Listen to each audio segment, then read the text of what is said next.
I hope you are ready with the solution. Yes, so let us discuss your answers. Now, question one is a very interesting question. Mr. Asim is a learned advocate. His car was stolen. He gave an advertisement in the newspaper that he will give a reward of 10,000 to anyone who gives information about his car. Declaring a reward is actually an offer. Okay, when you give an advertisement in the newspaper that I will give a reward to anyone who finds my missing dog, my son, or my car, it is an offer. All right. Mr. Vikram reads the advertisement. He takes some efforts. He finds the stolen car. He informed Mr. Asim. Mr. Asim, he denied giving him 10,000 rupees to Vikram, saying that an advertisement in the newspaper is just an invitation to offer. It is not an offer at all. Hence, he is not liable for the reward. Is his contention correct? Can Mr. Vikram claim the reward? Now, in this case, tell me, is giving an advertisement in the newspaper offer or is it an invitation to offer? It is a proper offer because once you read the advertisement and you find the product, it means a contract has been entered with the person who has found the goods. So in this case, it is an offer and not an invitation to offer, as said by Mr. Asim. So what will you write over here? What have you written in your answer? You will mention about offer. You will mention about invitation to offer. See, it is very important for you to explain these concepts because the entire answer is based on whether it is an offer or invitation to offer. So only then we will be able to judge whether Mr. Asim is correct or Mr. Vikram is correct. So in this case, you need to explain what is an offer, what is an invitation to offer, how is an offer different from an invitation to offer. Okay, so we will also have to explain the difference between them. See, you don't have to write a lot over here. Okay, because I agree the answer which you have studied in the textbook is a very lengthy answer. But even if you try to write exactly, you won't be able to write many points over here. So what I mean to say is that you learn everything and go, but you can write whatever you are able to remember in that situation. Now, you will first explain an offer, you will then explain an invitation to offer, then you find the difference between them. Now, offer is very definite. It is capable of converting an intention into a contract. It can be either accepted or rejected immediately. What is an invitation to offer? Invitation to offer is just a circulation of offer. It comes before a definite offer. In fact, it is inviting the offer from the other person. The other person gives the offer which we can accept. I'm not using the exact words which we have studied in the textbook. I am writing this in my own words, but I am still using the key words, the phrases, so that my answer looks legal. Okay, I'm not expecting you to mug up or learn by heart. I'm just expecting you to write the keywords and include the main sentences, and then you can frame it in your own words. So, how is an offer different from invitation to offer? Offer is very definite. It is capable of converting an intention into a contract, whereas invitation comes before a definite offer. Offer can be accepted or rejected immediately, but invitation to offer expects the offer from the other person. So, you will explain offer, you will explain invitation to offer, you will explain the difference between those two. After you write all that theory over here, then you will explain. Then I don't think you need to write a lot in the analysis and conclusion, because you have put so much effort, you have written so much in the provision, and the examiner is impressed because you know all the concepts. So over here, Mr. Asim's offer is actually a general offer. In your answer, I want you to write the kind of offer it is. So giving an advertisement in the newspaper is a general offer. Do you remember we had studied this while studying general offer? Mr. Vikram reads the advertisement. He finds the car. That is acceptance. He is aware of the offer. See, what are the keywords which they have mentioned over here? The first thing is that this is a general offer. He had knowledge of the offer. See, only when you know about the offer, you can accept it. You cannot accept an offer in ignorance of the offer. So he knew about the offer, only then he can accept it. The act of finding the car amounts to acceptance. Also, only when someone finds the car, that time the offer can be accepted. Before that, it is just a general offer. So Asim, he gave the general offer. Vikram, he found the car. He had knowledge of the offer. He found the car. This is nothing but acceptance. Okay. So finding the car is nothing but acceptance.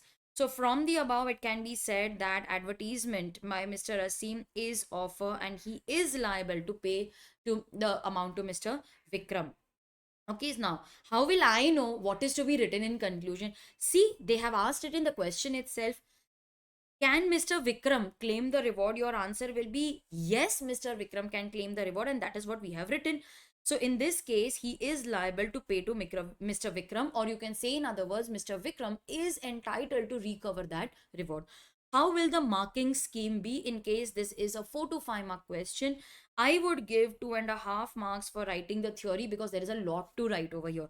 I would give half mark for identifying the kind of offer, that it is a general offer. I would give half mark for writing that he's aware of the offer, he had knowledge of the offer, and his action of finding amounts to acceptance. So we have covered 2, 3, 4 marks over here and 1 mark for writing conclusion. Let's say half this and half this. So 1 mark for conclusion. So this is what I would give marks for. This is how I would make the marking scheme. Okay, so students, this is something about that question.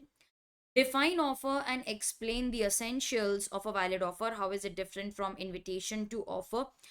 I don't know why, but students get confused. They don't know what to write offer and invitation to offer. They don't know what to write in that. You just have to write what we have already studied in the theory.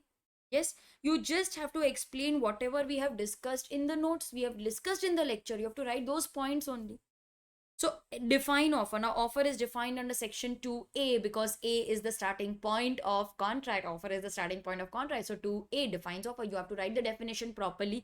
The definition should be written as it is given in the act. You cannot write it in your own words.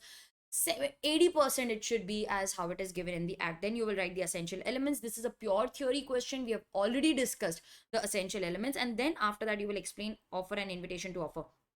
This, if asked in the exam, can be for any weightage between 5 to 7 marks. It depends upon the examiner. It can be either for 5 marks, 6 marks, or 7 marks. But if I am the examiner, I would give 2 marks for writing the definition properly, 3 marks for listing down the what do you say, condition, and then I have given a lot of marks for writing the definition. 1 mark for writing the definition, 3 marks for writing the essentials, and another 3 marks for writing offer and invitation to offer if it is a 7 mark question. I'm not discussing this because it is a theory question and we have already discussed these concepts in detail during the lecture. You will have to write the answer in point format. Here you need not explain the essentials of offer or the rules of offer, just list them. If you want, you can write 1 line of explanation, but the answer will become very lengthy in that case. A shopkeeper displayed a dress in a showroom with a price tag of 2000 that was attached to the dress. Miss Lovely looked at the tag and she rushed to the cash counter. Then she asked the shopkeeper to receive the payment. The shopkeeper refused to hand over the dress to her. Wait. Over here, whatever is on display, see, display is the keyword. Immediately it should strike. Display is invitation to offer. Display is invitation to offer. Miss Lovely, she went to the cash counter. This is offer which can be either accepted or rejected by the shopkeeper. So this is the point of acceptance. This is the point of making the contract. Okay, so display is just an invitation to offer. Miss Lovely gave the offer which can be either accepted or rejected by the cashier or the shopkeeper. This is the point of contract. Now in our example, he refused to hand over the dress to Lovely. It means that the offer was not accepted. Now, Miss Lovely is arguing that whatever was on display with the price tag, that is offer. I came to the cash counter, that is acceptance. So you have to sell it to me. Can we force the shopkeeper to sell? No. Which case law will you write if this question is asked in the exam?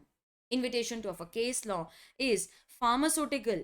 Okay, Pharmaceutical Society of Great Britain versus Booth's Cash Chemist Southern Limited. You need to memorize the name of this case law because it is extremely important for exam. You can include the name of the case law either in the provisions or you can also write it separately as reference case law. Okay, So you can make a proper heading. Do we need to explain the case law? Yes, you may decide to explain the case law because this is directly a conversion of that. But if you feel that you don't have time in your exam, so it is perfectly fine if you don't give the explanation, but writing the name is compulsory. So first we will explain what is an invitation to offer. We will explain that display is an invitation to offer. The customer gives the offer which can be either accepted or rejected by the shopkeeper. So you need to also write something about invitation to offer. Okay, so you will basically explain invitation to offer, that it is just a circulation of offer, it comes before a definite offer. Display is just an offer, the customer gives the offer which can be either accepted or rejected by the cashier. The point of contract is when the cashier accepts, it is only then that a contract is made. Then you will mention in the analysis that the price tag is just an invitation to offer. Miss Lovely gave the offer. The offer can be either accepted or rejected by the shopkeeper. He is not bound to sell the dress to Lovely, and if he refuses, that is not acceptance, it's not a contract. So in this case, Miss Lovely cannot sue the shopkeeper. How did I know what is to be written in conclusion? It is asked in the question itself. Can she sue the shopkeeper? Your answer will be no, she cannot sue the shopkeeper. This is how you will find out what is to be written in conclusion. How did I find out what is to be written in analysis? See, while reading the question itself, I identified the display is an invitation to offer. Miss Lovely gave the offer, which can be either accepted or rejected by the shopkeeper. So while writing the while studying the question itself, I arrived at my analysis. Now, according to me, here you should also mention, no, everything is mentioned here. No. This is what we need to write over here. And over here, we will write invitation to offer because the entire question is on that. If this is asked as a 4-mark question, I will give half mark for writing the case law, 1.5 mark for writing the theory over here. So that makes it 2 marks. 2 marks for writing the analysis because I want you to write that display is just an invitation to offer. The price tag is invitation. Miss Lovely gave the offer which the shopkeeper can either accept or reject. Okay, so in this case, writing and identifying what is invitation to offer, what is acceptance, whether a contract is made or not. Also, if this is a 5-mark question, then we can give half mark for writing the conclusion, also half mark for writing that he is not bound to sell. So this is how generally the weightage is given. Mostly you will get marks for writing the provisions properly, so pay a lot of attention to writing the provisions, then concentrate on analysis, and finally the conclusion. So students, this was about offer. I hope you understood what is to be written. Yes, even after watching this video, sometimes you may still feel confused. Ma'am, I have not yet understood. That is because you are not writing and practicing. That is because you are not trying to find out whether I have written what is expected in the model answer. You have not yet tried and identified what is the marking scheme. Try to watch these videos carefully and try to understand, ma'am, what is expected. See, I am making you write that these are the 3 points which they are expecting in the exam. Now I can't read each and every answer and tell you this should be written, this should not be written. That is some judgment which you have to apply on your own. The more you study on your own, the better you will get. Stop relying on people to tell you what is right or wrong. You sit and identify where you are going wrong. You have all the resources available with you. I have given you a detailed marking scheme. I have also given you that these are the words which will carry marks. What else can I give you now? Okay, so stop complaining, try to introspect, and then let's move to the next unit.